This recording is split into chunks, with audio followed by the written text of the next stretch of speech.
So where does this whole story with all those resolutions go?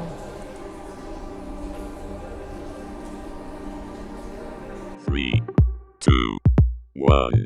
SSCHNITTLABOR International Review.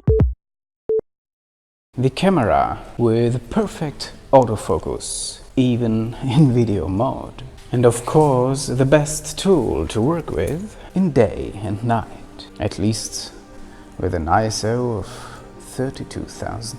Well, that's better than nothing, isn't it? Yeah, and then 61 million megapixels is what we get. That's not too much. I heard some rumors in YouTube that the next megapixel sensor of Sony would have 100 million. But okay, using the internal pixel shift multi function, we can achieve 240 million pixel.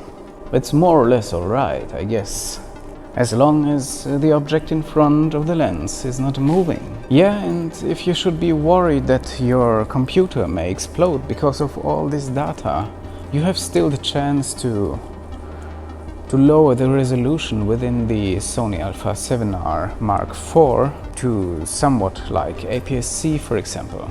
Like this great camera, Sony A6400, which I'm using right now to film this video. Yeah, to my mind that makes sense.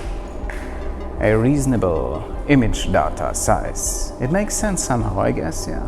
When we shift down this sensor to APS-C resolution, the A6400 is having an APS-C sensor, 24 million pixels of resolution. Maybe they just took this kind of super new APS-C sensor with 24 million pixel resolution and then they stretched it a little bit and made it into a full-frame sensor. And then they can write this number, 61 million pixels. 61 million pixels. Sounds great, doesn't it? Sounds like a reality of very high resolution. Maybe even this reality has a higher resolution than our reality. So where does this whole story with all those resolutions go?